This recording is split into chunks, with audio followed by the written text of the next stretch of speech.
caso Las Palmeras versus Colombia. A continuación, la introducción de la causa. Este caso fue sometido por la Comisión Interamericana el 6 de julio de 1988. La demanda de la comisión tiene su origen en una denuncia, la denuncia número 1937, recibida en su secretaría y fechada en Bogotá del 27 de enero de 1994. La Comisión Interamericana expuso en su demanda los hechos en que fundamenta su reclamación. Por lo primero, el 23 de enero de 1991, el comandante departamental de la Policía de Putumayo ordenó a miembros de la Policía Nacional llevar a cabo una operación armada en la localidad de Las Palmeras, municipio de Mocoa, departamento de Putumayo. La Policía Nacional fue apoyada por los efectivos del Ejército. En la mañana del mismo día se encontraban en la escuela rural de Las Palmeras unos niños que esperaban el comienzo de unas clases y dos trabajadores que esperaban un tanque séptico. Y en un terreno lindero se encontraban dos hermanos ordeñando una vaca. El maestro estaba apenas a punto de llegar a la escuela. Las fuerzas del ejército abrieron fuego desde un helicóptero e hirieron a un niño llamado Enio Quinaya Molina, en ese entonces de 6 años, quien se dirigía a la escuela. La policía detuvo en la escuela y a sus alrededores al maestro y a los trabajadores que se encontraban esperando el tanque séptico y a los hermanos que se encontraban ordeñando la leche, como lo dije anteriormente, y una persona no identificada. La Policía Nacional ejecutó extrajudicialmente por lo menos a 6 de estas personas. Los miembros de la Policía Nacional y del Ejército realizaron numerosos esfuerzos para justificar su conducta. Bueno, ¿cuáles son los derechos vulnerados en este caso? Son derechos que están consagrados en la Convención Americana, y prácticamente lo que tratan estos derechos es sobre la obligación a respetar los derechos, sobre las protecciones judiciales, las garantías judiciales y el derecho a la vida. Bueno, en este caso, Colombia es Estado parte en la Convención Americana desde 1973, y que el 21 de junio de 1985 se reconoció la competencia contenciosa de la Corte. Por lo tanto, esta es competente en los términos puestos en el artículo 62 de la Convención para conocer las excepciones preliminares presentadas por el Estado colombiano. Bueno, en su primera excepción preliminar, Colombia sostuvo que la Comisión omitió en la demanda brindar una información completa sobre el estado actual de la causa en la jurisdicción interna, lo cual esto significaría una falta o una violación al debido proceso. La omisión fundamental en que la comisión habría incurrido consiste en no haber expresado en la demanda que la causa interna había pasado de la jurisdicción del sistema penal militar a la unidad de derechos humanos de la Fiscalía General de la Nación.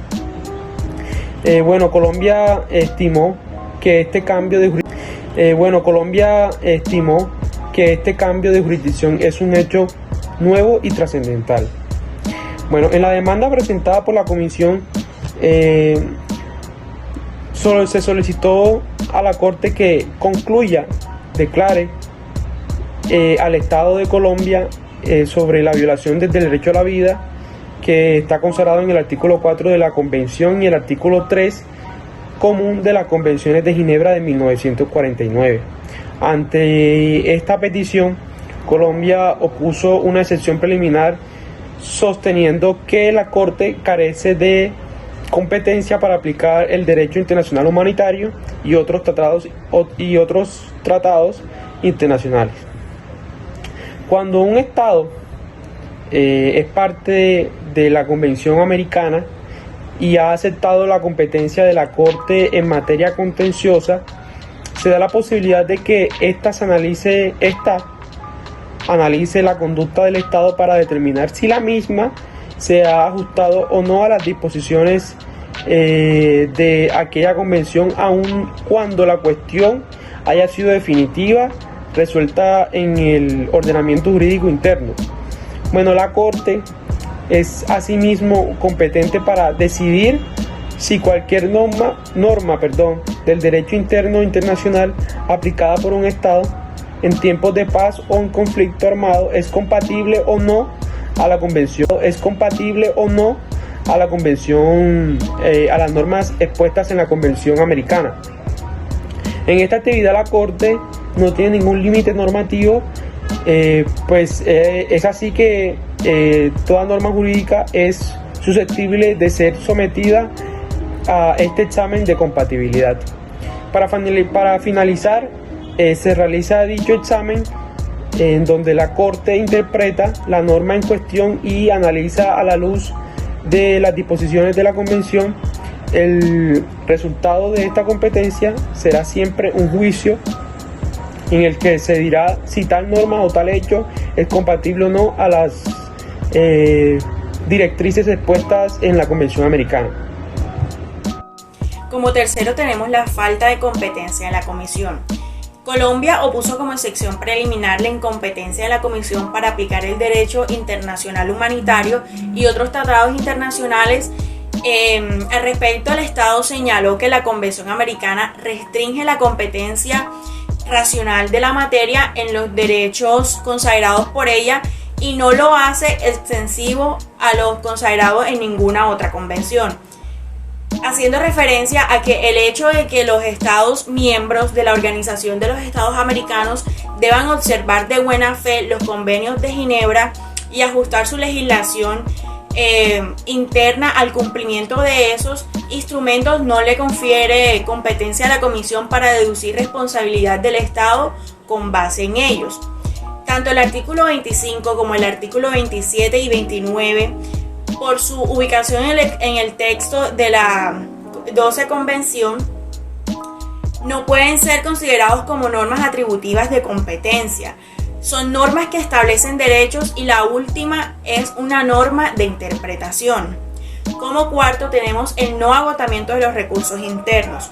Colombia afirma en su escrito de oposición de excepciones que esta Corte carece de competencia para conocer en este asunto porque no se han agotado aún los recursos internos de la jurisdicción. Y como quinto tenemos la falta de competencia de la Corte para actuar como tribunal de instrucción. En este punto, la Nación presenta también que, a título de excepción preliminar, el argumento que esta Corte carece de competencia para actuar como tribunal de instrucción de hechos particulares. El Estado señaló en su escrito que la Comisión solicitó que se establecieran las circunstancias del fallecimiento de una séptima persona presuntamente muerta en combate. Esto se establece a fin de determinar si había violado el derecho a la vida. Colombia hace referencia a que no se trata aquí de determinar la responsabilidad penal de una persona que dio muerte a este individuo, sino la responsabilidad internacional del Estado, pues la Comisión sostuvo que dicho individuo fue privado de la vida por un agente del Estado, esto es, por alguien cuya conducta resulta imputable a Colombia. Para ello debe averiguar en qué circunstancias murió la séptima víctima y si en ese hecho participó un órgano del Estado colombiano, y a de ser así, la Corte no se erige en juez de individuos sino de estados. Hablaré acerca de la violación del artículo 4 del derecho a la vida. La Convención Americana es un tratado multilateral mediante el cual los Estados partes se obligan a garantizar y hacer efectivos los derechos y libertades previstos en ella, y a cumplir también con las reparaciones que se dispongan. La Convención es una piedra fundamental del sistema de garantía de derechos humanos en América.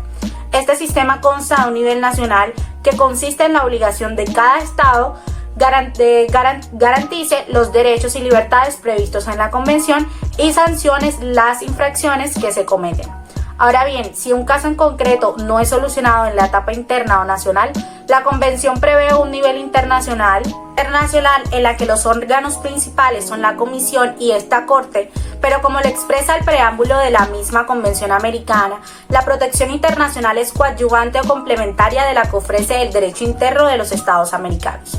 En consecuencia, cuando una cuestión ha sido resuelta definitivamente en el orden interno, según las cláusulas de la Convención, no es necesario traerla a esta Corte para su aprobación o confirmación. Bueno, la violación de los artículos 8 y 25, garantías judiciales y protección judicial. En relación con el procedimiento disciplinario, la Corte observa que el juzgador ejerció doble función, juez y parte, lo cual no otorga a las víctimas o en su caso a sus familiares las garantías judiciales consagradas en la Convención. La brevedad que se transmitió en este procedimiento disciplinario impidió el descargo de las pruebas y únicamente la parte involucrada, los miembros de la policía, participaron en el proceso. En lo que se refiere al proceso penal militar, los jueces encargados de conocer la causa estaban adscritos a la Policía Nacional, institución a la que pertenecían las personas implicadas como autores materiales de los hechos. Bueno, al respecto, el tribunal ya ha establecido que en un Estado democrático de derecho, la jurisdicción penal militar ha de tener un alcance restrictivo y excepcional y estar encaminado a la protección de intereses jurídicos especiales vinculados con las funciones de la ley que la ley asigna a las fuerzas militares. Por ello, solo se debe juzgar a los militares por la comisión de los delitos o faltas que por su propia naturaleza atenten contra bienes jurídicos propios del orden militar. Por consideraciones aducidas, este tribunal declara que el Estado violó los artículos 8.1 y 25.1 de la Convención en prejuicio de los familiares de Artemio Pantojas, Hernán Javier Cuarán, Julio Milciades, Siguiendo la línea y entrando en materia de reparaciones, la Corte determinó que el Estado debe concluir efectivamente el proceso penal en curso en relación a los hechos relativos a la muerte de las víctimas y que posteriormente generaron afectaciones o violaciones a la Convención Americana sobre Derechos Humanos. También la Corte determinó que el Estado debe realizar todas las diligencias pertinentes y necesarias para la localización de los cuerpos de las víctimas y posteriormente entrega, poniendo los medios de comunicación regionales a disposición para la localización de los familiares de las víctimas y posteriormente entrega de los restos. También se determinó que el Estado deberá pagar en materia de indemnización la cantidad total de 139 millones de dólares o su equivalente en la moneda nacional colombiana, correspondientes a la compensación del daño relacionado a los artículos 8.1 y 25.1 de la Convención Americana sobre Derechos Humanos, y que dicha cantidad deberá ser entregada a los familiares de las víctimas. También deberá pagar 14.500.000 dólares o en su equivalente a la moneda colombiana por lo correspondiente a la compensación del daño en los artículos antes mencionados, y que dicha cantidad deberá ser entregada a los familiares de Hernán Lizcano. Asimismo, un punto a resaltar es que la Corte Interamericana de Derechos Humanos supervisará el cumplimiento de dicha sentencia de reparaciones y costas y quedará por concluido el presente caso una vez que el Estado haya dado aplicación a lo dispuesto en ella. También la Corte decidió que el Estado deberá que la responsabilidad del Estado por la muerte de dichas víctimas quedó establecida por las dos sentencias de la Sala de lo Contencioso Administrativo del Consejo de Estado el 14 de diciembre de 1993 y 15 de enero de 1996.